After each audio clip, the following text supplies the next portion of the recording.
Boa noite, pessoal, tudo bem com vocês?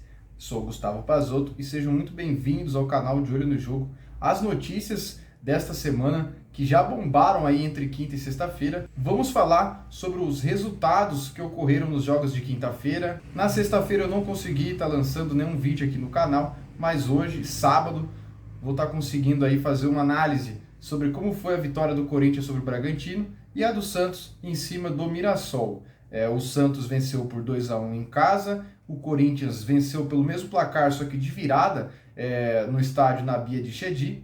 O Vasco, pelo Campeonato Carioca, ficou no 0-0 com o Bangu. E o Flamengo, o alternativo Flamengo, alternativo não, estou sendo modesto, bem reserva Flamengo, empatou em 1-1 com o Madureira pelo Campeonato Carioca. Aliás, o Mengão enfrenta o São Paulo pela FC Series lá nos Estados Unidos, aí sim, com os principais jogadores e toda a comissão nesse amistoso de pré-temporada. Mas já que eu estou falando em estadual, né, nas rodadas, hoje já temos a segunda rodada do Campeonato Paulista. O Palmeiras enfrenta o Noroeste lá em Bauru, a partir das 6h30, o Noroeste que voltou, né, para a elite nacional, depois de 14 anos longe, né, da primeira divisão, e já estreou com vitória no primeiro jogo contra o Velo Clube. Fizeram a reedição, né, da final da A2, onde o Velo Clube foi o campeão, e agora foi a vez do Norusca vencer nessa reestreia das equipes pelo Campeonato Paulista. O Corinthians enfrenta o próprio Velo Clube, né, no domingo às 6h30, e o Peixe joga às 8h30 em Campinas contra a Ponte. O São Paulo, que está em pré-temporada, ainda vai fazer o primeiro jogo, vai fazer sua estreia na segunda-feira em Ribeirão Preto contra o Botafogo, e no caso também vai estar com um time bem alternativo por conta das principais peças, né, do tricolor estarem em pré-temporada fora do Brasil. Agora é hora de falar do Mercadão da Bola, que ficou bem agitado de ontem para hoje.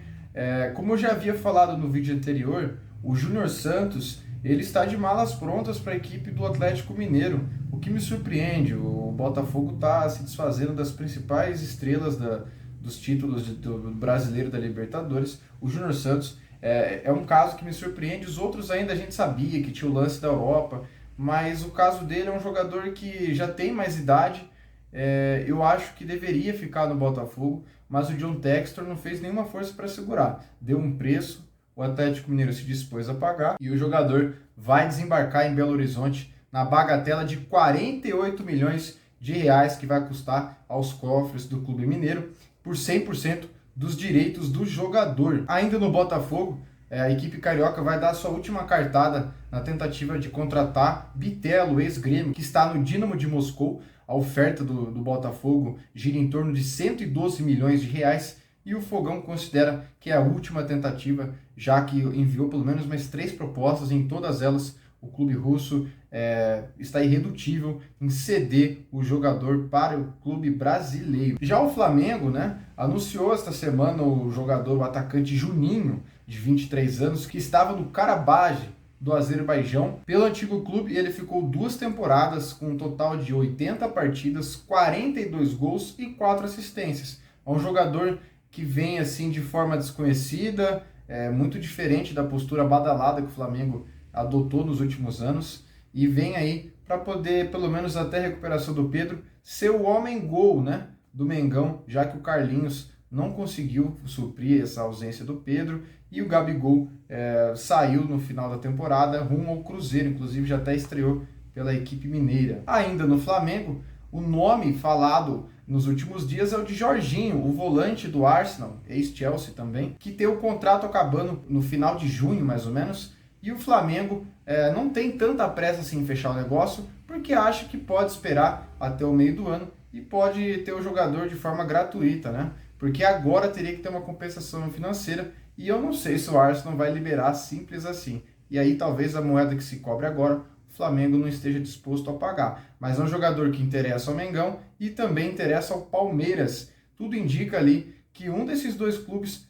pode ser o destino do jogador, que já declarou algumas vezes que é São Paulino, que tinha vontade de jogar no São Paulo. Mas nesse caso, o interesse profissional dele está passando bem longe do tricolor paulista. Também teve reforço no Bahia, que anunciou o zagueiro Santiago Mingo por 5 milhões de dólares, né? O equivalente ali a 27 milhões de reais. O zagueiro ex-Boca Juniors desembarcou aqui no Brasil e é o novo reforço do esquadrão. Agora vamos falar de Neymar.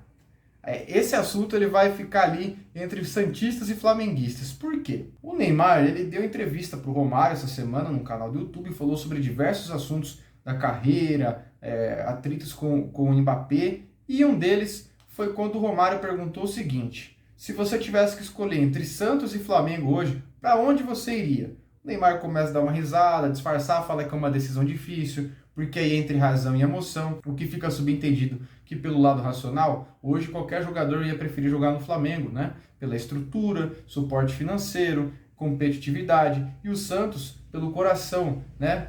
Onde ele começou, onde ele se projetou para o futebol. É o time que ele... Eu não sei se é o time de coração do Neymar, sendo bem sincero, né? Muita gente fala que é o Palmeiras, né? Ele sempre fica ali jogando um pouco pro Flamengo, que é Mengão, que não sei o quê. Então, assim, para um santista convicto, eu não sei se o Neymar, ele de fato é. Mas, aqui, pelo menos no estado de São Paulo, eu não imagino que o Neymar jogaria, por exemplo, no Corinthians, no São Paulo. Palmeiras eu não sei, né? É um time que também, administrativamente, é atraente, né, para os jogadores, tem um suporte financeiro, tem organização, mas nesse caso ele ficou dividido entre Flamengo e Santos. Mas a notícia que saiu no portal do GE é de que o Santos intensificou as conversas com o Neymar. Parece que ali o Santos usou a inteligência artificial com a voz do Pelé para poder listar alguns motivos do porquê que o Neymar deveria voltar para o Peixe, e isso teria tocado profundamente, pelo menos o Neymar pai, né? E aí, tem gente cogitando a ideia de que pode haver um empréstimo, sim, do Neymar para o Peixe, né? Ele pertence ao Al Hilal, o contrato acaba no final da temporada, já é muito notável que ele não vai ficar, mesmo porque o Jorge Jesus também já deu algumas declarações falando que o Neymar não consegue render o que se esperava por conta das lesões. Enfim, também se especula muito nos Estados Unidos, né? O Chicago Fire e o Inter Miami são times que podem ser o destino do Neymar, mas depois dessa entrevista que ele deu lá no YouTube para o Romário, e também tem informação do paparazzo rubro-negro, né? Aquele mesmo lá. Vocês querem uma exclusiva? Eu tenho a receita desse Flamengo. Aquele torcedor ilustre do Flamengo, o paparazzo rubro-negro, né? Ele é um cara muito bem informado sobre o Flamengo. Ele postou nos stories, né, uma notícia de que a PixBet, patrocinadora master do clube, estaria disposta a arcar com metade dos custos mensais de Neymar. 50% dos valores a PixBet bancaria. Mas aí que tá. É uma notícia muito vaga, porque assim, você está disposto a pagar quanto? Se é 50% e o Neymar quer 10 milhões, vocês vão pagar 5 milhões fora o que já é pago para o Flamengo para poder estar ali na camisa? Será que vai pagar? Então são muitas questões que são envolvidas. A gente não tem a mínima ideia de quanto o Neymar ganharia para poder jogar no Brasil. O que a gente sabe é que fora do país ele é um dos jogadores mais bem pagos do mundo. Então quer dizer que para regressar ao Brasil, o Neymar teria que abrir mão de muita grana. Tudo bem que ele já não precisa mais, ele está bilionário. Mas o Neymar nunca demonstrou ser um cara que está disposto ali a deixar de ganhar tanto dinheiro assim.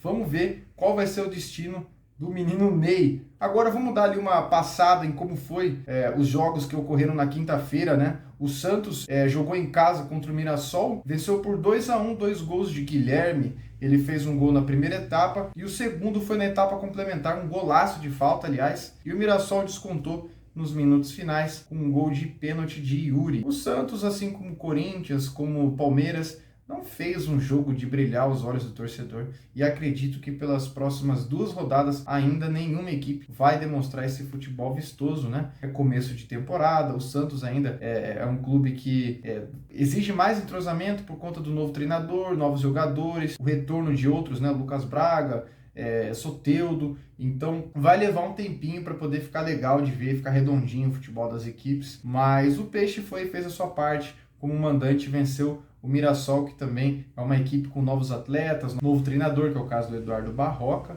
Então, bom resultado para o Peixe, começou bem na competição. E o Corinthians? O Corinthians foi mais reserva ainda, tá? É um time que foi sem nenhum dos grandes principais atletas que terminaram o ano em alta, né? O Garro, o Memphis, Yuri Alberto, todos eles fora do jogo. O Yuri ainda estava relacionado, né? Chegou a entrar na partida, mas os outros dois citados nem estiveram em Bragança. O Ramon deixou claro que a intenção era jogar com um time reserva, dar oportunidade de rodagem para quem não jogou tanto na última temporada, e foi o que ele fez, né? O começo do jogo foi assustador para o torcedor corintiano. No primeiro lance já o John saiu na cara com o Matheus Donelli, que fez grande defesa, e nos lances seguintes o Bragantino continuou em cima, com marcação alta, a zaga do Corinthians encontrando dificuldades. Então parecia que ia ser uma partida dominada pela equipe mandante, né? Até sair o primeiro gol do Bragantino, do Lucas Evangelista, de cabeça, e aí parecia que realmente seria muito tranquilo para o time de Bragança, mas não foi o caso. Passou ali os 20 minutos do primeiro tempo, o Corinthians deu uma equilibrada, o Romero teve um lance que foi marcado pênalti, o pênalti foi claro, o que não tinha sido claro é se o lance era legal. E não foi, né? O Romero já estava ali para bater o pênalti, os jogadores do Bragantino reclamando, o Matheus Candansan conversando com a cabine do VAR, lance demorado, todo aquele problema, aquele velho problema que a gente fala sobre a demora, né? Dessa conexão e decisão entre VAR e árbitro dentro de campo. E foi o que aconteceu. Demorou, mas a decisão foi de que estava impedido e realmente estava. O Romero estava um pouco à frente e foi bem anulado. Depois disso, o Corinthians continuou em cima. O Romero e o Thales Magno eram quem mais tentavam, né, as jogadas de ofensividade do Corinthians, mas o primeiro tempo terminou em 1-0 para o Massa Bruta. Na segunda etapa, o Ramon colocou o Pedro Raul no lugar do Héctor Hernandes, que nem pegou na bola.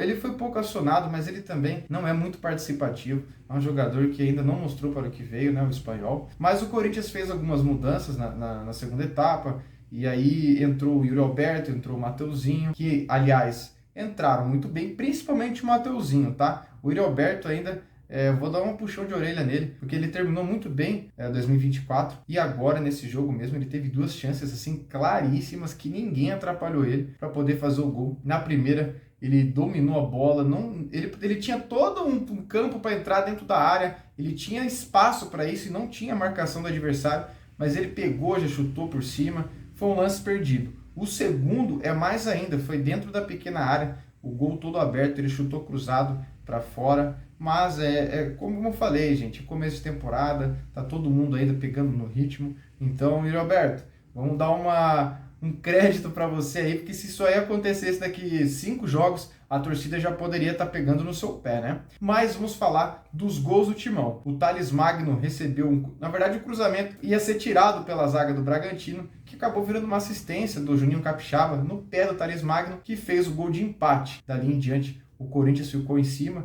teve esses lances do Yuri Alberto que eu citei, que já poderiam ter sido da virada, e veio o gol de Pedro Raul.